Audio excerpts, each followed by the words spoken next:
श्री साई लीला मासिक 1924 अंक पहिला.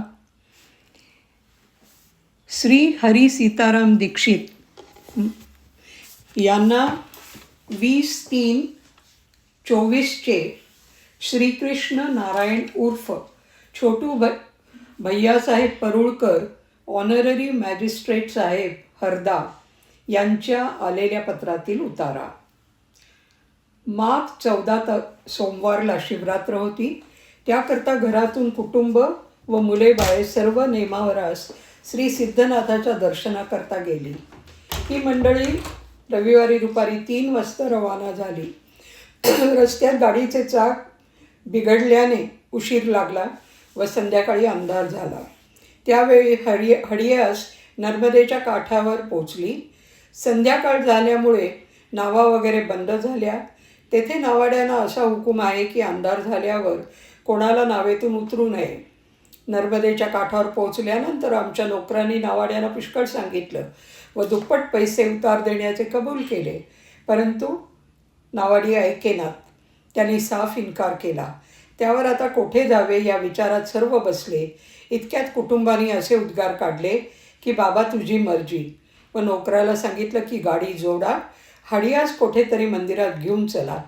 इतक्यात असा चमत्कार झाला की एक फकीर कमरेला फडके गुंडाळलेला व कफनी घातलेला व डोक्याला फडके बांधलेला, जसे श्री समर्थ डोक्याला बांधीत असत त्याप्रमाणे, व पाठीवर त्या फडक्याचा सोगा सुटलेला व हातात एक घोडी पांढऱ्या रंगाची दष्टपुष्ट व ठेंगणी अशी घेऊन आला व नावाड्याला म्हणाला की हम दिनभर के भटकते आए हैं, हमको पहिली पार ले चल. त्यावर नावाड्याने सांगितलं की आता नेता येत नाही.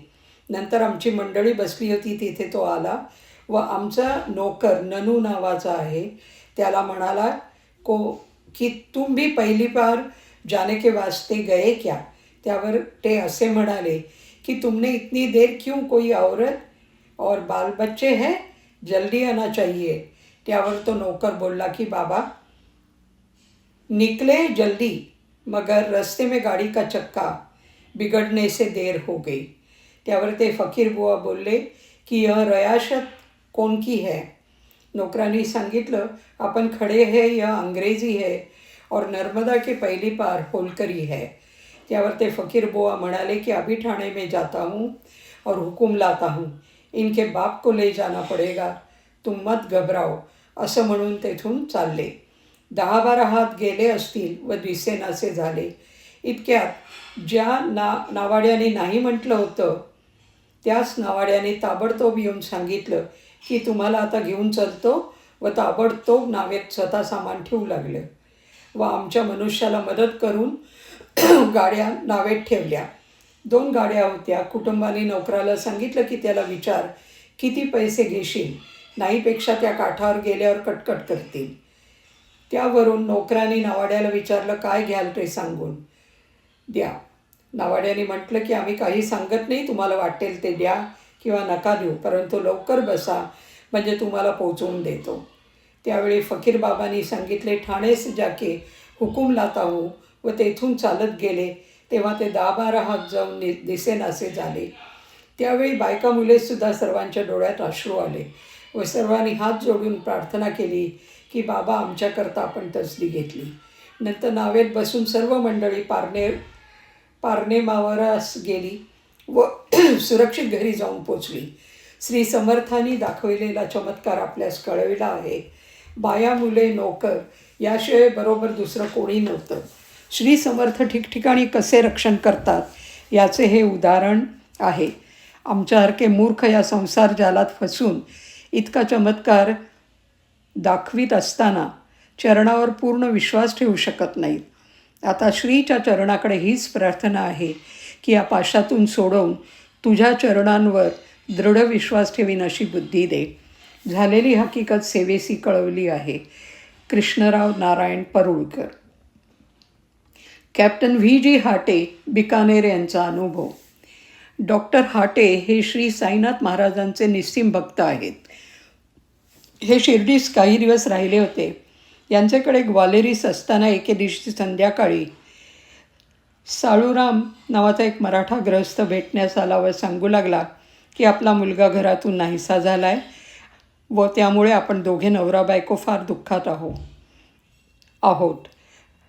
रावसाहेब हाटे यांचा पूर्ण विश्वास साईनाथ महाराजांवर असल्यामुळे त्यांनी त्या गृहस्थाला सांगितलं की तू शिर्डीत जाऊन श्रीचे दर्शन घे, म्हणजे मुलगा जरूर भेटेल. त्या गृहस्थाने लगेच नवस केला की मुलाची खबर मिळताच श्रीचे दर्शनास शिर्डीत जाऊ. काही दिवसांनी मेसोपोटेमियाहून मुलाचं पत्र आलं की आपण कोणास न कळविता लढाईवर गेलो होतो व आता परत येत आहो. ही खबर त्या गृहस्थाने रावसाहेब हाटे यांना कळवल्यावर हाट्यांनी त्याला सांगितलं की आधी महाराजांच्या दर्शनाला जावे. परंतु या गृहस्थाने तसे न करता तो प्रथम मुंबईस सहकुटुंबास मुलास भेटण्यास गेला. मुलगा परत येऊन भेटला खरा, परंतु त्याला ज्वर येत असून तो अतिशय कृश झाला होता. मुलाची ही स्थिती बघून साळूराम त्याला घेऊन ग्वालेरीस आला व डॉक्टर हाटे यांच्याकडे औषधाकरता गेला. डॉक्टर हाटे यांनी सांगितले की तुमचा मार्ग चुकला. अद्यापि बाबांचे दर्शन घेतले नाही. त्यांचा मुलगा त्यांचे पायावर घालावा म्हणजे बरा होईल. साळूरामाने शिर्डीत जाण्याचा बेत केला व ओळखीसाठी डॉक्टर हाटे यांच्याकडे पत्र मागितले. डॉक्टरांनी सांगितले पत्राची जरूर नाही, पण मी एक जिन्नस देतो, तेवढीशी समर्थानं नजर करावी व पेटीतून ₹1 काढून त्या गृहस्थाजवळ दिला. डॉक्टरांच्या मनातील हेतू हा की बाबांच्या प्रसादाचा ₹1 आपलेपाशी असावा, कारण तो दुर्लभ प्रसाद आहे. साळूराम शिर्डीस गेला. महाराजांचे दर्शन घेतल्यावर ₹1 त्यांच्या हातात ठेवला. महाराजांनी ₹1 परत देऊन ज्याचा त्याला द्यावा म्हणून सांगितलं. डॉक्टरांची इच्छा तो ₹1 आपणास प्रसाद मिळावा म्हणून परत मिळावा अशी होती व ती ओळखूनच महाराजांनी तो ₹1 वरीलप्रमाणे परत केला. साळूराम परत ग्वालेरीस आला व त्याने डॉक्टरांना साई दर्शन झाले व मुलगा बरा आहे अशी आनंदाची खबर सांगून आपला ₹1 आपणास परत दिला असे सांगितले. अर्थात डॉक्टरांच्या आनंदाला पारावर नव्हता. त्याने लगेच उठून सद्गुरूंना नमस्कार केला व दिलेला ₹1 हातात घेतला. परंतु लगेच हा ₹1 तो नव्हे अशी त्याला स्फूर्ती होऊन तो त्यांनी साळूरामास परत घेऊन जाण्यास सांगितले. साळूराम मनात चपापला व ₹1 परत घेऊन गेला. पुन्हा दुसऱ्या दिवशी दुसरा ₹1 घेऊन आला व तो हातात पडताच डॉक्टरांना आपली खूण पटली. आपल्या बायकोच्या चुकीमुळे ₹1ची अदलाबदल झाली होती असे त्याने सांगितलं. रावसाहेब वसंतराव नारायण, मुंबई हे बरेच वेळा शिर्डी श्री साईबाबांच्या दर्शनात जात असत व त्यांची समर्थांचे ठिकाणी पूर्ण श्रद्धा आहे. त्यांचे जवळ एकदा त्यांच्या एका मिस्टर जहांगीर पटेल नावाच्या पारशी स्नेहाने श्री साईबाबांचा फोटो मागितला व तो त्यांनी दिला. मिस्टर पटेल यांचा तो फोटो मिळवण्याचा हेतू शुद्ध नसून त्यांच्या ऑफिसात एक श्री साई भक्त ब्राह्मण रावसाहेब लिमये नावाचे कारकून होते, त्यांना त्रास देण्याचा होता. रावसाहेब लिमये व मिस्टर पटेल यांच्यात बेबनाव होता.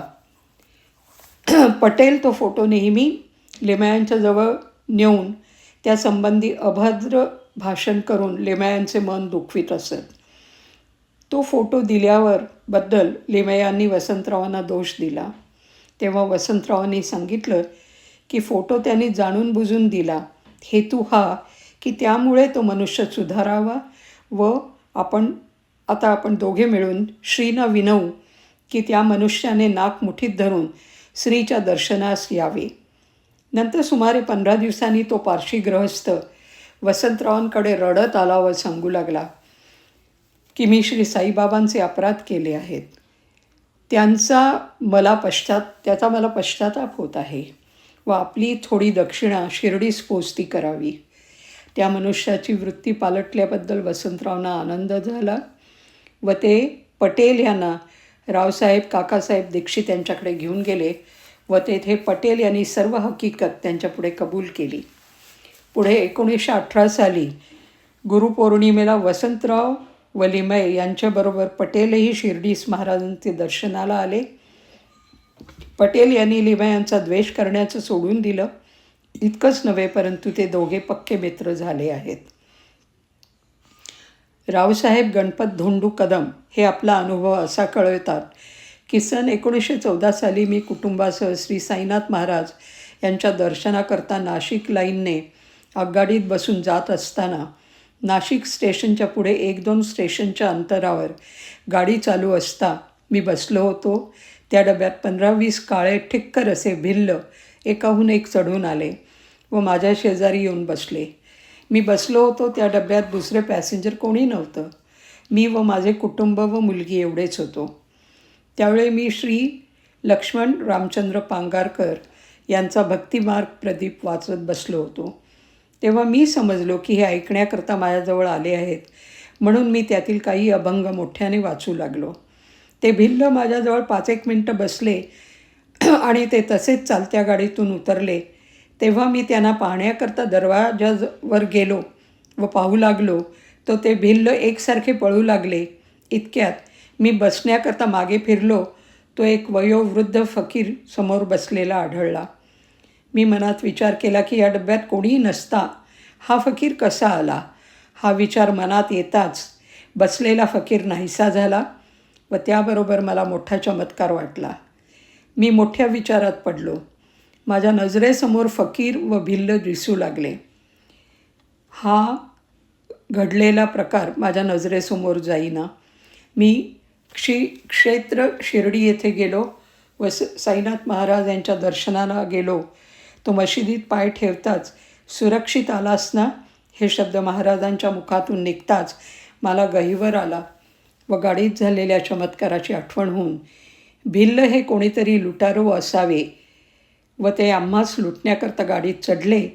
पण समर्थाच्या दर्शनास जात असताना आड येणारे विघ्न श्री समर्थ साईनाथ महाराज यांनी फकीर वेशामध्ये येऊन दूर केले अशी जाणीव झाली.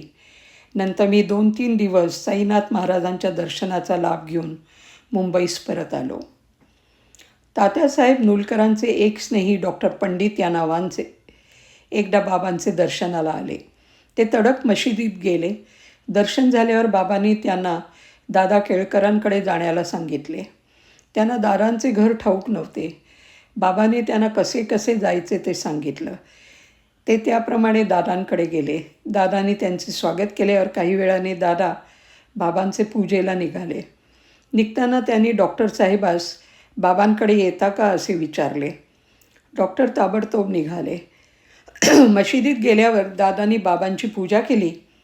तेव्हा बाबा कोणालाही कपाळाला गंध लावू देत नसत. मंडळी फक्त बाबांचे पायाला गंध लावीत. म्हाळसापती मात्र गळ्याला लावीत असत. दादांची पूजा झाल्यावर डॉक्टर साहेब उठले व गंधाची तबकडी घेऊन बाबांच्या कपाळाला त्रिपुंडू लावलं. दादा घाबरले की आता बाबांचा क्षोभ होईल, पण बाबा काहीच बोलले नाहीत व डॉक्टरांना स्वस्थपणे गंध लावू दिलं. रात्री दादांनी बाबांना विचारलं, आपण आम्हाला कपाळाला गंध लावू देत नाही आणि आज दुपारी या डॉक्टरला लावू दिलं हे कसं? त्यावर बाबा म्हणाले, अरे त्याचा गुरु ब्राह्मण आहे आणि तो म्हणतो म्हणजे बाबा माझा गुरुच आहे, तेव्हा मला त्याला नको म्हणता येईना. डॉक्टरच दादांनी पुढे विचारल्यावरनं असं कळलं की डॉक्टरांचे गुरु धोपेश्वरकर काका महाराज हे होत. शिर्डीस लक्ष्मण भट नावाचे एक भिक्षुक आहेत. त्यांच्याकडून मी काही जमीन 1910 खरेदी केली. त्यांना 200 रुपये किंमत पाहिजे होती व मी 150वर देण्यास तयार नव्हतो.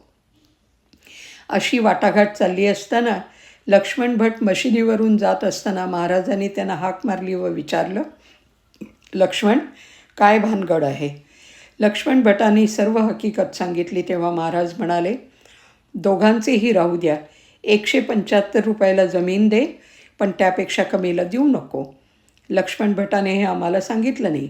शेवटी 150लाच सौदा ठरला व त्याप्रमाणे रजिस्टर पुढे 150 रुपये आम्ही दिले. पण चमत्कार हा की घरी आल्यानंतर लक्ष्मण भटाने रुपये मोजले तर बरोबर 175 भरले. सन 1915 अखेरीस श्री बापूसाहेब बुट्टी यांना विषम ज्वर झाला होता. दुखणे सुमारे 1 महिनाभर फार कठीण होते. सतत ताप 3 आठवडे 103 पासून 105 असे. बापूसाहेबांना उठण्याची किंवा चालण्याची शक्ती नसे. तशा स्थितीतसुद्धा त्यांना महाराज आपल्याकडे आणावयाला सांगत व त्यांना शिरा, खीर, भजी, हरभऱ्याची उसळ ही खाऊ घालून परत पाठवीत. त्यांना माधवराव देशपांडे किंवा दुसरे कोणीतरी पाटकुळी बसवून महाराजांकडे नेत असत.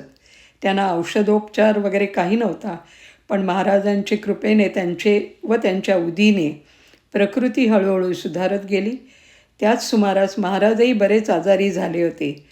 बापूसाहेब बरे झाल्याबरोबर महाराजही बरे झाले. एकदा मनमाडचे स्टेशनवर मी कोपरगावचे गाडीत बसायला गेलो. मी डब्यात जाऊन बसलो व काही पत्र लिहू लागलो. इतक्यात 3 सोल्जर आले व मला म्हणाले, तुम्ही दुसऱ्या डब्यात जाऊन बसा. मी म्हटलं, दुसरा डबा नाही व मी याच डब्यात बसणार. ते म्हणाले, आम्ही तुम्हाला बसू देणार नाही.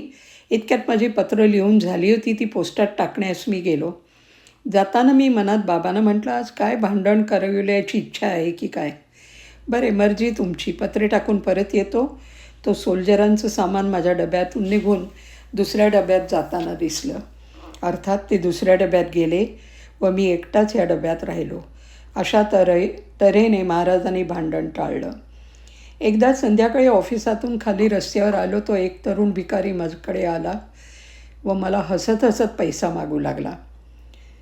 त्याच्या चर्येवरून त्याच्याविषयी मला पूज्य बुद्धी उत्पन्न झाली व मी त्याला पैसा दिला. तो घेऊन तो झपाट्याने निघून गेला. तो दिसेनासा होईपर्यंत मी पाहत होतो. तो मुळीच कुठे थांबला नाही व दुसऱ्या कोणाजवळ काही मागितलं नाही. त्याच दिवशी मी शिर्डीला निघून गेलो. तिथे गेल्यावर महाराजांना विचारलं, आपणच त्या भिकाऱ्याचा वेश घेऊन आला होता काय? महाराज म्हणाले, होय, मीच होतो. थोडे दिवसापूर्वी सौ ताईबाई जोग यांचे डोळे बिघडले होते. ते रोज खोल जाऊ लागले. त्यांनी आपली घरगुती औषधे पुष्कळ केली, पण काही फायदा झाला नाही. उलट डोळे जास्तीच बिघडू लागले. मग ताईंनी महाराजांची प्रार्थना केली. महाराजांनी औषध सांगितलं व ते अति सोपं व स्वस्त होतं. त्या औषधाने लगेच गुण आला. महाराज म्हणाले, औषध कोणाला सांगू नकोस व कोणाचे देखत डोळ्यात घालू नको. माझा पुतण्या चिरंजीव माधव हा काही दिवस रानड्यांच्या येथे खडकीत असे. तेथे तो एकदा आजारी पडला. रानड्यांच्या मंडळींनी त्याची जोपासना उत्तम केली. तरी पण तेथे घरचे कोणी नसल्यामुळे साहजिकच माधव खिन्न झाला. त्यावेळी महाराजांनी त्याला दर्शन दिलं व काही काळजी करू नको, मी तुझ्याजवळ आहे, तू लवकर बरा होशील असे आश्वासन दिले व त्याप्रमाणे तो बरा झाला. रावसाहेब रघुवीर भास्कर पुरंदरे यांनी प्रथम दर्शनाचा बेत केला तेव्हा आपल्या आईला खेड्यावरून बोलवलं. निघण्याच्या आदल्या दिवशी रात्री पुरंदऱ्यांच्या मुलीला अतिशय ताप भरला. तेव्हा त्यांच्या आईचे मन डळमळू लागले. पण पुरंदऱ्यांनी आपला निश्चय ढळू दिला नाही. तेथे गेल्यावर तिसऱ्या दिवशी महाराज पुरंदऱ्यांच्या बायकोच्या स्वप्नात गेले व तिच्या देखत मुलीला उदी लावली व त्यावेळेपासून मुलीची प्रकृती सुधरू लागली. रावसाहेब दामोदर घनश्याम बाबरे उर्फ अण्णा चिंचनकर शिर्डीस पहिल्यांदा जाऊन राहिले. तेव्हा त्यांचे कुटुंब चिंचणीस होते. लवकरच तेथे प्लेग सुरू झाला व गडी माणसं पळून गेली. बाई एकटी पडली व साहजिकच घाबरू लागली. त्यावेळी महाराजांनी बाईला जागृतीमध्ये प्रत्यक्ष दर्शन दिलं व प्लेग संपून माणसे परत येईपर्यंत 10-12 वेळा त्याप्रमाणेच दर्शन दिलं. सुमारे 6 वर्षापूर्वी नानासाहेब चांदोरकरांच्या मुलाचे लग्न ग्वालेरीस झाले. त्या लग्नासाठी मी तेथे गेलो होतो. मी लग्नाचे आदल्या दिवशी संध्याकाळी तेथे जाऊन पोचलो. मी गेल्यावर त्यांनी मला संध्याकाळी सांगितलं, आपण उद्या सकाळी चिंतामणराव वैद्यांचे गुरूंना आमंत्रण द्यायला जाऊ. त्याप्रमाणे दुसऱ्या दिवशी सकाळी नानासाहेब, माधवराव देशपांडे व मी असे 3 निघालो. आगगाडीने जावयाचे होते व तेथे गेल्यावर बैलगाडीच्या सडकेने जावयाचे होते. ते अंतर 5 मैल आहे असा नानासाहेबांचा समज होता. त्या स्टेशनावर उतरल्यावर एकच टांगा होता, तो आम्ही केला व त्यात बसलो. कोठे जावयाचे हे आम्ही सांगितल्यावर टांगेवाला म्हणाला, माझा घोडा तेथपर्यंत जावयाचा नाही, तुम्ही उतरा. मग आम्ही नाईलाजास्तव उतरलो. अंतर 5 मैल नसून 5 कोस आहे व त्यापैकी 7 मैल रस्ता खराब आहे हेही तेथे कळलं. दुसरा टांगा शोधू लागलो, तो मिळेना. मग मी नानासाहेबांना म्हटलं, चला आपण परत जाऊ, कारण लग्न आजचंच आहे. नानासाहेब म्हणाले, मला आमंत्रणाला जाण्याची महाराजांची आज्ञा आहे, तेव्हा तसा म्हणजे आमंत्रण न देता मी परत जाणार नाही. लग्न माझ्या वाचून अडणार नाही. तितक्यात टांगा मिळाला व आम्ही निघालो. रस्ता वाईट, घोडा चालेना, तरी पण जेमतेम मुक्कामावर जाऊन पोचलो. महाराजांचे दर्शन झाले. त्यांनी आपली उदी अडवली व आम्हा सर्वांना दिली व म्हणाले की हरिहराची उदी आहे. मग त्यांनी आम्हाला निरोप दिला. परत येताना वाट चुकलो व गाडी मिळणे अशक्य आहे असे वाटू लागले, पण महाराजांचे कृपेने गाडी मिळाली. इतकेच नाही तर फराळ करण्यापुरता अवकाशही सापडला. अर्थात लग्नाचे आधी आम्ही ग्वालेरला जाऊन पोचलो. शनिवार तारीख 28 रोजी मला ऑफिसात जाताना गाडीत साप चावला. तेव्हा मी मनात महाराजांची प्रार्थना केली की हा साप जर वाढणारा असेल,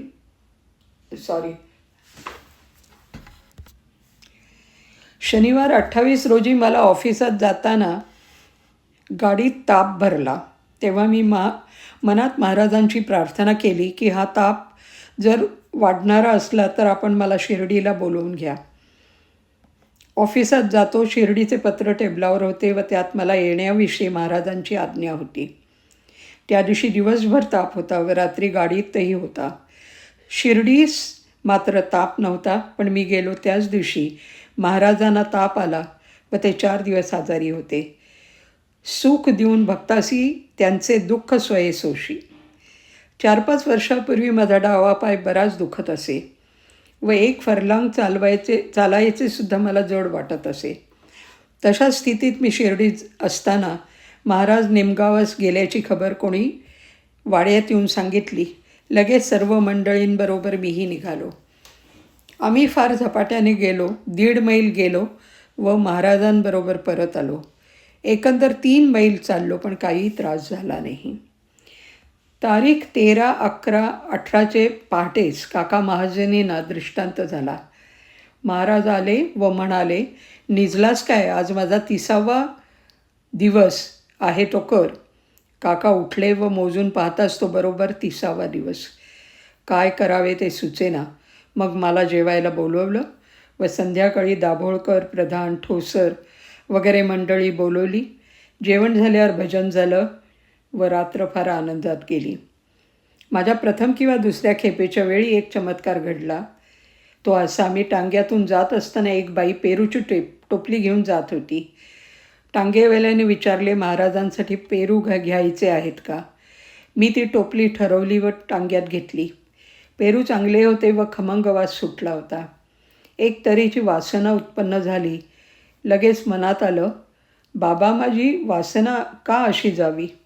त्याबरोबर चमत्कार असा झाला की वास अगदी येईनासा झाला व टोपली आपल्याजवळ आहे याचे भानसुद्धा गेले. माधवराव देशपांड्यांना शिर्डीस एकदा साप चावला. तेथे एक विरोबाचे स्थान आहे व साप चावलेल्या माणसाला तेथे नेऊन टाकलं म्हणजे तो बरा होतो असा तेथील लोकांचा समज व अनुभव आहे. त्याप्रमाणे त्यानं पुष्कळ मंडळींनी तेथे जाण्याविषयी आग्रह केला. त्यांनी महाराजांची आज्ञा होईल तसे करू असे उत्तर दिले व मग महाराजांकडे गेले. महाराजांनी माधवराव खाली असताच वर चढू नको अशी आज्ञा केली. माधवराव ती स्वतःलाच आज्ञा आहे असे समजून वर चढले नाहीत, पण ती आज्ञा सर्पाच्या विषाला असावी असे वाटते, कारण ते विष जे चढत चालले होते ते त्या क्षणापासून वर चढले नाही. व मग पुढे हळूहळू माधवराव महाराजांच्या कृपेने काही उपचार न करता बरे झाले. याविषयी दृष्टांत त्यांना 1 वर्ष आगाऊ झाला होता.